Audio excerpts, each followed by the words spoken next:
YouTube? Welcome back to another episode of Catfish Combat with Joel. So it is a warm but rainy day that the Lord has made today. Still beautiful, still a great day to be alive, right? Okay, so today we're going to go into part 2 of our Catfish 101 series, and we're going to talk about different bodies of water. Okay, so in last episode, Catfish 101, we talked about the species. We talked about all the catfish species, their general behaviors. Now we're going to go into the second part, which is going to talk about, again, bodies of water. So once you figure out which species you're trying to target, then you need to find out, hey, where are the fish at? Where are they closest to me? Because not everybody's in northern Alabama. We have a big river here, or big lakes like Guntersville Lake or Wheeler Lake. Catfish might be in ponds by where you live, or they might be in small creeks and rivers. So we're going to dissect that and go through all three of them. Now, in case you guys haven't noticed, the way I'm doing this Catfish 101 series, I'm using a military technique for planning called backwards planning.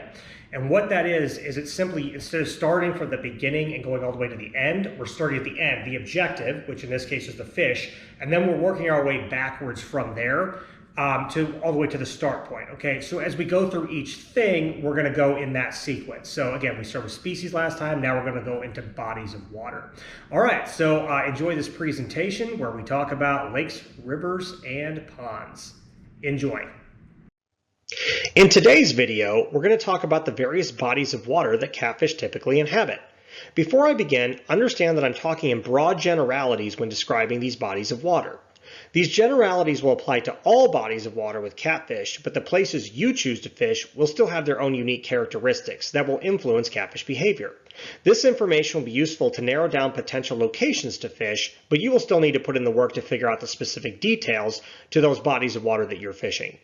The only way to do that is to fish. That sounds like a good homework assignment to me. Now let's get started. When choosing a body of water to fish and then trying to figure out where to fish, you should follow this basic set of principles. Catfish need three things in any body of water that they inhabit: a food source, cover and concealment, and comfort. The first need is a food source. If there are shad in the body of water or bluegills and sunfish, the catfish will not be far from them. Next is cover and concealment. Using military terminology, cover is something that provides protection but can also provide camouflage. Concealment is something that only provides camouflage. As I mentioned in the catfish species overview video, catfish of different sizes will behave differently. In other words, the big catfish will behave differently from smaller catfish. Cover and concealment illustrates this difference perfectly. Small catfish need both cover for protection from larger predators and concealment to ambush potential prey. Larger catfish typically do not seek cover, as they know they don't need protection, as their massive size has all but eliminated most threats from large predators. Larger catfish, especially flathead catfish, prefer concealment to ambush passing prey. Last is comfort. Catfish need comfortable water. When I'm talking about comfort, I'm referring to water temperature and also current speed, especially in rivers and creeks. Catfish will seek water that is comfortable for them, as they don't enjoy being either too cold or too hot, as they are cold-blooded creatures and cannot regulate their own body temperatures. Current speed affects catfish location. Catfish are masters of energy efficiency. They will not occupy areas with lots of current, as they don't want to waste energy fighting the current just to stay in position. Instead, they will position themselves in slackwater pools or current breaks or deep holes where they can stay close to moving water while keeping out of it. They use this positioning to rest and also feed on prey caught in the current. Also, keep in mind that atmospheric pressure affects catfish as well. High atmospheric pressure, measured as barometric pressure, puts pressure on a fish's swim bladder, which controls their buoyancy. High pressure is uncomfortable, especially on larger fish, and would best be described in human terms as a feeling of nausea. High atmospheric pressure, especially in the summer, will drive catfish into deeper water to escape the pressure near the surface.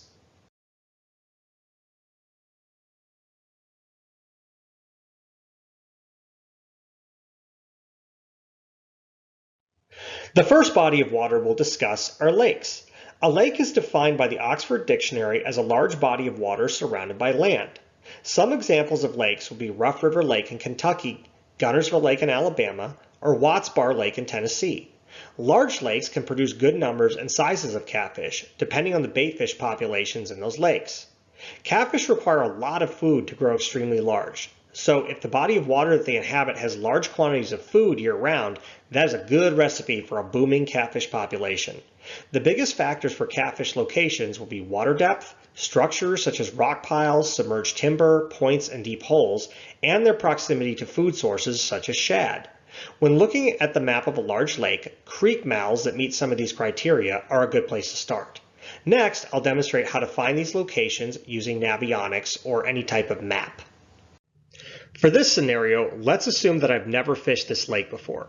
Let's take a look at this map here. There's a large creek here that connects to the main lake near deep water. Creeks often hold shad as they provide food and calm water for the shad. Next, there's a flat that quickly drops off into the main lake. Flats can hold shad or other bait fish as well for the same reasons as creeks. Lastly, there's a large flat in the corner of the map. This could be a productive area as well, especially if the wind is blowing out of the east.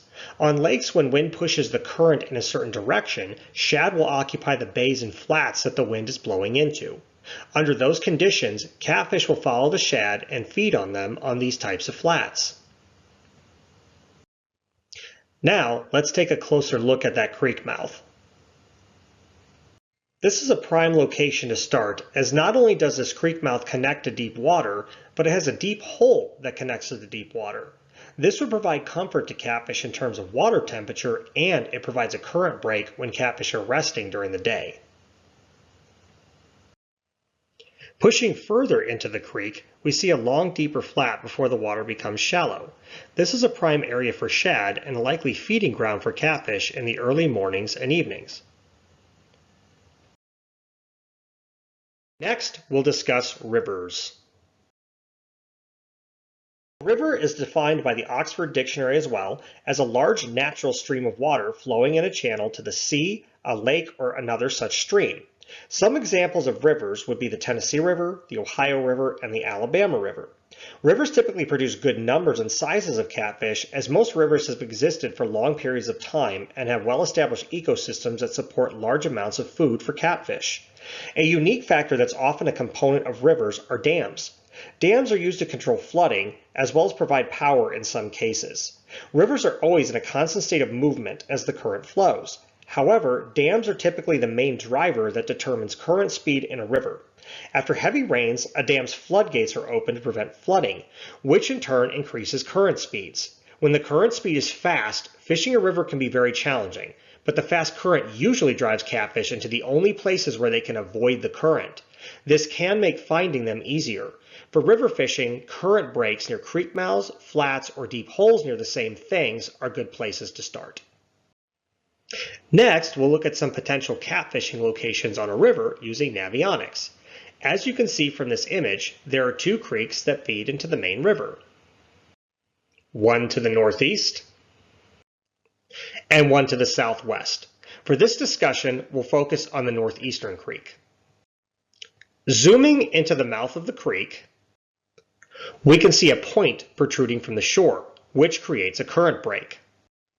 Also present is a deep shelf and a hole at the mouth of the creek, which provides comfortable water for catfish. Along the shore is a steep drop-off and a series of humps within the drop-off that would be good resting places for catfish when they're not feeding on shad in the creek itself. To the west is a large hump that is upcurrent in front of a deep hole. That hole could be a good resting spot in deep water for catfish. All of these factors combined in this area would indicate that this is an area that likely holds catfish. Next, we'll look at a wider section of a river with some potential catfish holding areas. Looking at the arrow, you can see a point protruding from an island that's positioned next to a flat. That point will produce a current break and a slack water pool behind it. Additionally, this slack water pool is close to a channel that enters a flat. Remember, flats can often hold shad, so this is likely an area that will not only hold catfish, but catfish will be moving back and forth through that channel when they go to feed on those flats. Last, we'll discuss ponds. Pond is defined as a small body of still water formed naturally or by hollowing or embanking. The ponds that I'm referring to in this presentation are public ponds rather than private ponds. Although there are obviously exceptions, ponds rarely produce large catfish or large numbers of catfish. The ponds that I have fished that have historically had large numbers of channel catfish in them were regularly stocked by the state's Department of Natural Resources. The reason you see such a difference in sizes and quantities of catfish has to do with available food sources. Remember, catfish are voracious feeders, and they can only grow very large with a large food supply. Most ponds simply don't support that kind of necessary ecosystem. This is one of the reasons blue catfish and flathead catfish do not typically thrive in ponds. If you can recall from the catfish species overview, channel catfish are omnivorous, which is why they typically can survive more effectively in ponds than their big brothers. The factors that determine catfish locations in ponds will be water depth and proximity to locations that will hold bluegills or brim. Down trees in or next to deep water are a good place to start, as they provide catfish with cover and are also where you can often find bluegills and sunfish. The deepest part of the pond is also a good place to start. Pond depths and contours are not shown on Navionics, so you'll have to get a little bit more creative to discover the depth of a pond's section. A large heavy slip float is a good tool to use here. Take the hook off and just use a weight under the slip float. Set your bobber stop at the estimated depth you think the water that you're fishing at is, let's say 10 feet. If after you cast the float into the water and the float is laying on its side, that means the weight is resting on the bottom, then that water is shallower than 10 feet. If the float stands up, it's deeper than 10 feet. Now to find the exact depth if the float is standing up, increase the depth of your bobber stop and repeat this process until the float lays down on its side. That will tell you the true depth. For an example of a pond, I'll use this pond in Kentucky. The circled area is the deepest part of the lake. On the western shore, there are a bunch of downed trees in vicinity of this deep section. These downed trees would be an ideal place to start fishing for channel catfish. When identifying trees that are submerged in deeper water, take a look at this picture. This tree is not in deeper water, and the way we can tell just from looking at it is the angle. The angle of the tree is very flat, and the shore is not steep either. This would indicate shallower water. If the angle of the tree and the bank were steeper, that would indicate that there's a drop-off next to the shore and the tree is submerged in much deeper water. Paying attention to small details like this will help you in eliminating unproductive water. In summary, remember, no matter what body of water you're fishing, catfish need three things: a food source, cover and concealment, and comfort.